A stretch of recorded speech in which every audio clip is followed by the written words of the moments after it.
Thought it might be useful, or people would like to see the thought process that went into making the design for the fence. I made a first article that gave me a little bit of chance to check how things were going to go together, as well as try different techniques. And part of that was to decide what it was going to look like. I'm working with just the left. I did it all the way to the right, but I don't have time on the video to do this. So I'm going to show you some different configurations that I considered.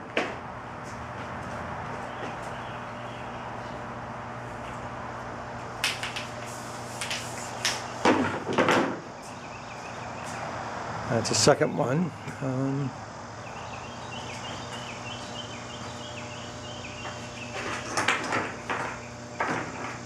These are bolts, with plastic cast bolts with nuts and washers on them. From Contour Hardware or something along those lines. I forget the name exactly.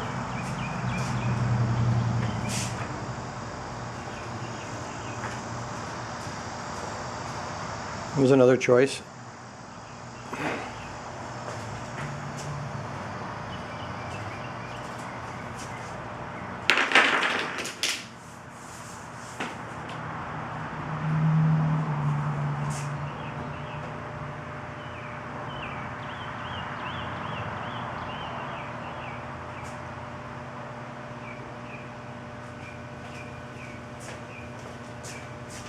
This is the design I settled on. The finials everywhere looked too busy and cost me 2 sets of finials.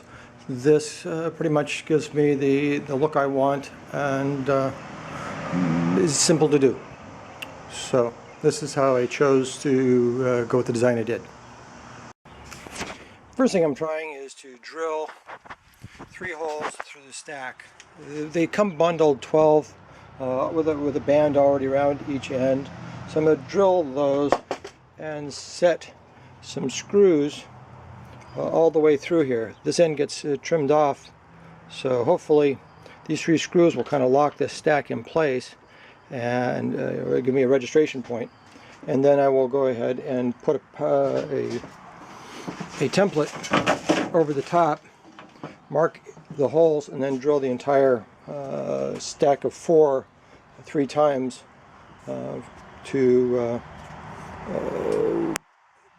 create 12 of the fence posts, fence rails, sorry. Let you know how it goes. Okay, I've got the stack of 12 clamped together and the template on it. The template is done with a blunter than average pencil. Allows me to go in and make a mark on it where the spade bit is, the center point of the spade bit is to hit. I'll do all 3 sticks, turn it over, do the 3 sticks on the other side, and then I'll drill through 2 at a time. Flip it and do 2 at a time to meet up the holes. And it seems to be working pretty well for getting these things registered and drilled up quickly. Okay, it seemed to work pretty well doing 2 from one side and flipping them over and doing 2 from the other side. I'm now going to cut these off shorter to 7 feet 5 3/4 inches, which fits better in my storage. And I'll let you know how this ends up. Use a cut-off saw to take them, cut off the ends all 4, and then remove the screw after the end. Put them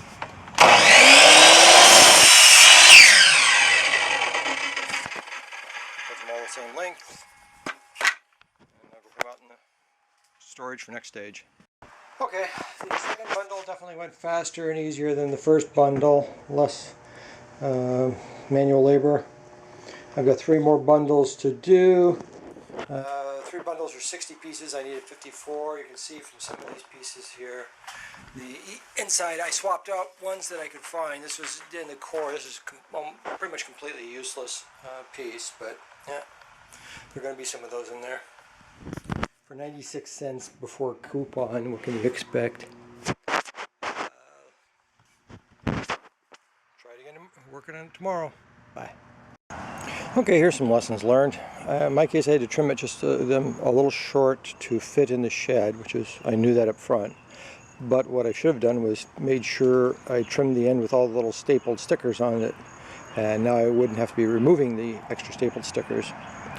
What we're looking at is I've clamped several of these together. I'm going to paint them as a block. I'll flip it over and paint the other side and then and the ends, and then I'll split them up and paint the top and bottom side by side. I'm roller painting these, and hopefully it will make it go substantially faster.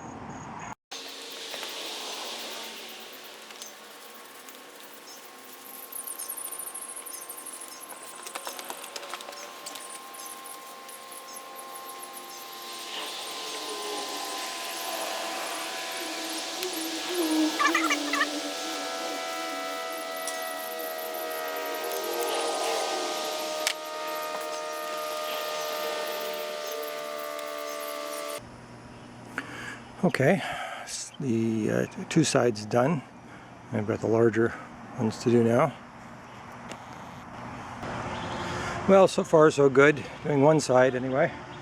I'll snug it up a little bit. See if I can get away with flipping it.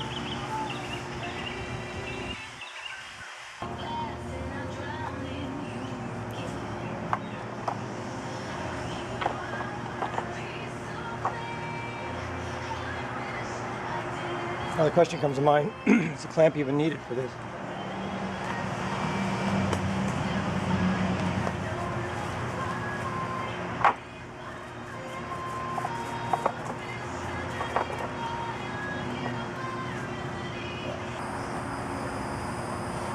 Oh well, worth a try.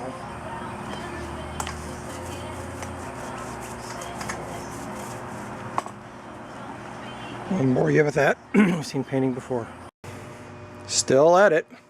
You know what an order of magnitude easier is? Making 2 cuts on 11 bundles versus making 2 cuts on 110 pieces. Don't split the bundles. Moral of the story, don't split the bundles of the conduit, don't split the bundles of the 1x2s. Makes your life so much easier. I'll do another one. If you don't have a cutoff saw like this, wonderful as they are, you could use just a miter box or two 2x4s with a 2x6 in between to make up a miter box and a slot. Just cut off the length. You had a lot of these to make. Idea is just to keep from having to do them all one by one. Pull them all about the same length.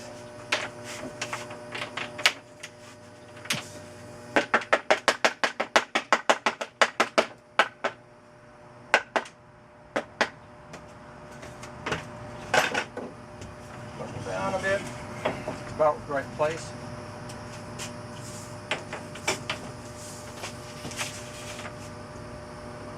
Pick whatever rod, whatever one is going to be your standard. So again, the long ones.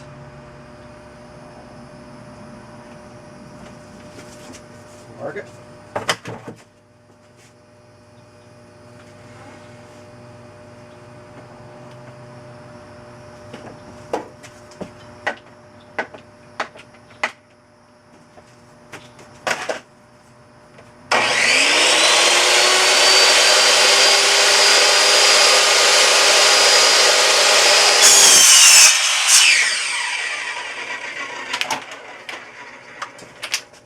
Maybe I should wire it so the vacuum cleaner comes on the same time as the power for the saw.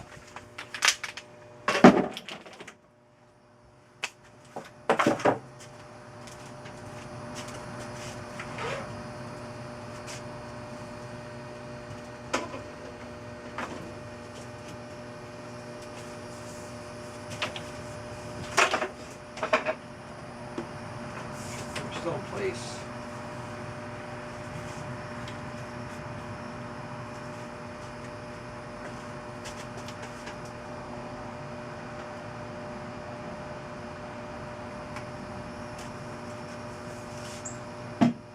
Short tube. Hey, let's turn the vacuum on.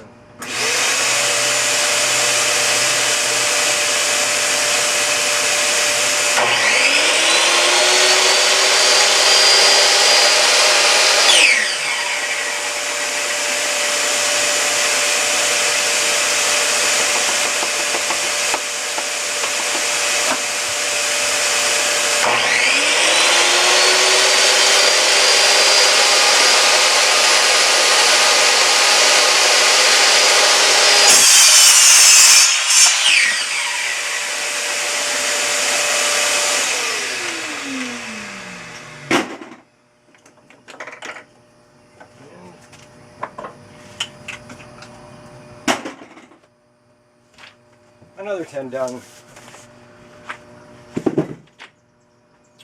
Just trying to make this go as painlessly as possible. Okay, that's it. 110 pieces of conduit cut. I have to check the timestamp on the video, see approximately how long it took. And hey, there's a whole bunch of ends, flared ends of conduit I haven't quite figured out what to do with yet, but who knows. See it painting. Okay, this is 2 parts paint to 1 part water.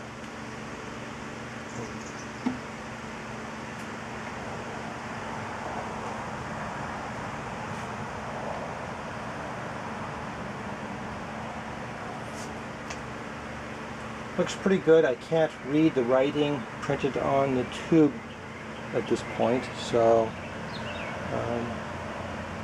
we'll let it. I'll let it dry a wee bit and see if I still like it.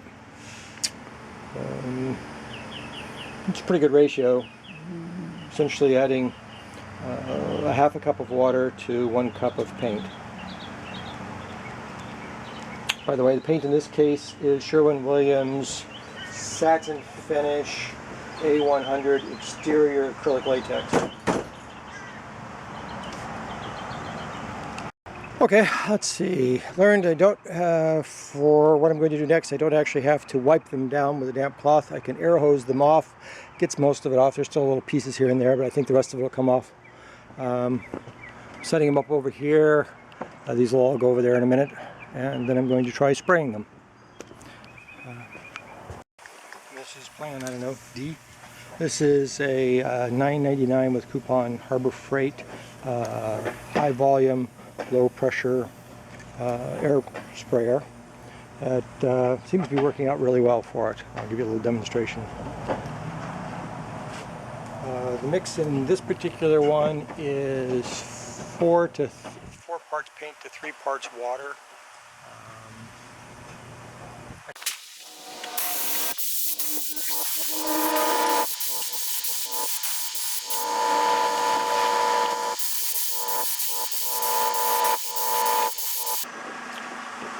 So you can see why conduit is such a good choice. It's cheaper than PVC drinking pipe, white pipe, and the gray covers with black paint much easier. Also doesn't show so much if it gets a scratch.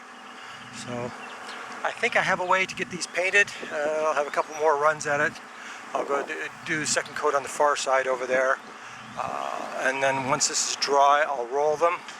Over here I'll set up the longer ones and do those while this side's drying, and then I'll reposition them and spray some more. But so far I'm going with we have a winner. So far so good, except there is an issue. It would probably be better having this on a piece of plywood, because as you can see from looking at the end ones, as the paint dries it absorbs sunlight, gets hot, and that softens the PVC, so now it has a slope to it. I can get rid of the slope by laying on something flat and letting heat, but for purposes of painting it makes it tougher to roll them over. So keep that in mind. Laying on a tarp on a flat surface is probably a better choice, or on plywood where you can keep it completely flat. Okay, I'm about to paint the other side. Got them rolled. Turns out it's kind of a pain in the ass, so I think I'm going to use instead of moving on to the other ones, these are drying fast, I'm going to use 4 sawhorses and 4 sticks so they don't curve on the ends.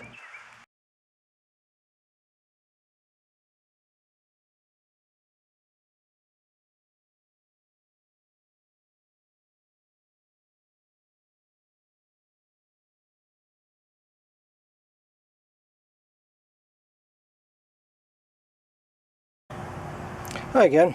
If you decide to get one of these, which are really handy guns, it would be an excellent gun, particularly for the price, except for a couple of shortcomings. And as long as you're aware of them, you can work around them. One is this threaded section here is steel and does not appear to be corrosion plated. I saw rust on the little filter, the plastic filter that slips inside that. Second is back here, this piece does not also appear to be plated to prevent corrosion. So there may be a few others. My advice, still get the gun for $10, hard to go wrong, but keep in mind that not only will you need to clean it, you will need to dry it when you're done to prevent it from rusting. Okay, the next set, these are the little long pieces. Roughly 110 of them on here. A couple of things that I learned in the process of doing this that I pass along as tips. One is on the ends, paint the ends each time you rotate these. Rotate them in thirds. Don't try and paint half, flip them over and paint the other half, because that leaves two little edges on your side. If you do it in thirds, so you plan on rotating them 3 times, you're pretty safe to get it all covered well and for less work. I've got 4 supports across here in using the leftover 1x2s. If to do it again, I would make a change. One is go with 2x4s and either create a peak on the 2x4s or a peak, meaning that I would cut a bevel in the 2x4 so the edge. I originally put this wire on here, and in this case when I was flipping them over for the last time, these all shifted, so they went from being on the vertical edge to the horizontal edge. Not much I could do about it at the time, but the wire on there did serve its purpose. It means that there's a very small, I don't know if you can see it on here, contact area that actually touches anything when the paint is still sticky or soft from the last coat. That enables me to go much faster. Still have the issue of it softening up. In the sunshine, painting these black make the PVC absorb heat, soften up. So I went with the 4 pieces rather than the original 2, and that helped keep it from sloping so much. Made it easier to turn them over, keep them straight. Again, I would go with a flat 2 pieces of plywood if I had them, but I don't. If you were to try to paint your fence afterwards, you'd have the same problem as this.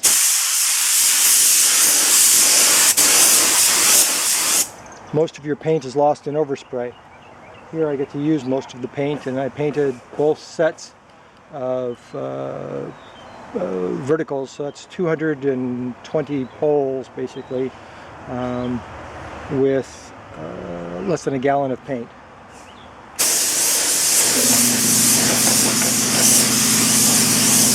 And a whole lot less work than doing it this way. Well, getting ready to assemble. How many feet?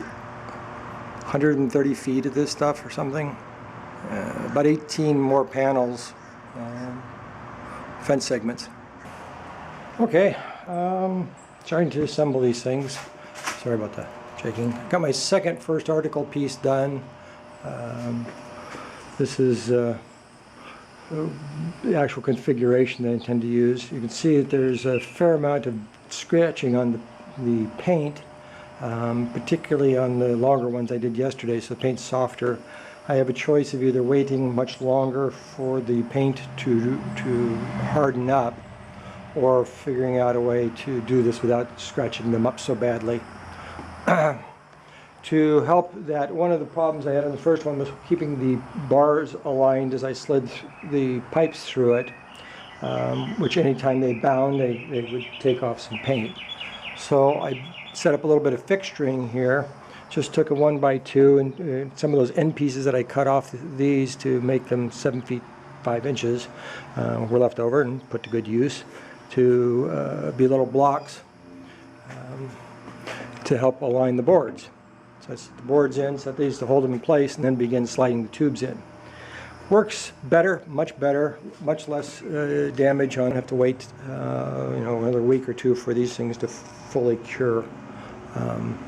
To that end, let me show you what I've come up with.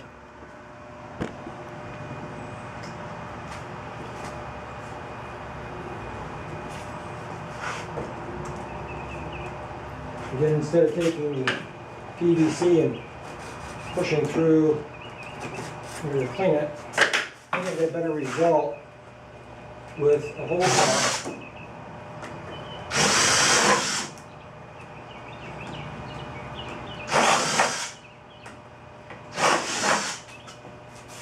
A little bit of a pain in the butt, but it makes these things slide through much easier. I think it's probably time well spent. And the nice part, the bad part about making the holes originally with hole saws, and you got to try and get the core out. These don't have any cores; they're just kind of cleaning that edge up a little bit. I could probably set a few of them up and punch them through multiple times, but at this point, it's sort of an experiment to see if it works. I'll let you know. 2001, 2002, 2003, 2004, 2005, 2006, 2007, 2008,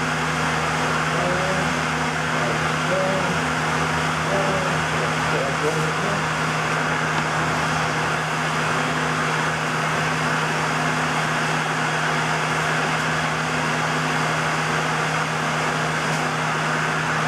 This doesn't have any adhesive on it.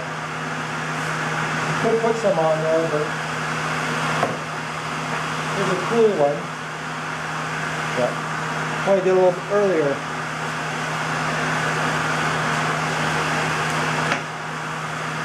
It will come off, but it takes a great deal of effort. It's certainly not going to come off by accident. These are the nail screws. They're drywall screws, 1 1/4 inch, number 6.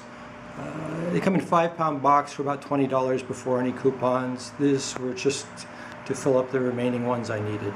So otherwise, get the big box, much more economical. It occurred to me when putting the video together that I had not shown you how actually to attach the hinge.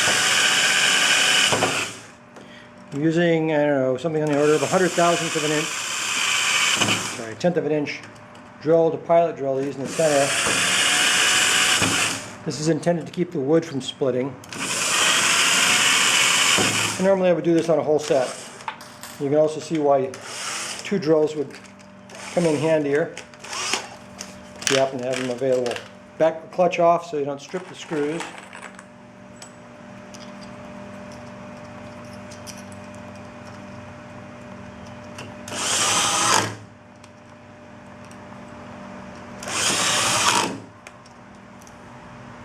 And that's how the PVC is attached to the horizontal bars. When I do touch-up painting, I'll hit the back side of these. I put the screws on the inside and put the best faces of the wood on the outside, or whatever side the guests are unlikely to see. Gets the most abused looking wood and the screw heads. And finally, it all comes together and you have fence ready for Halloween. Hope yours turns out to your liking. By the way, these finials, I wanted to do something at the beginning, unfortunately I didn't. These are plastic 3/4 inch finials from King's Metal. They're currently in the 30-some cents range in quantities of 100. So you put them on the 1/2 inch PVC. Should have covered that at the very beginning, but better late than never. Happy Halloween, folks.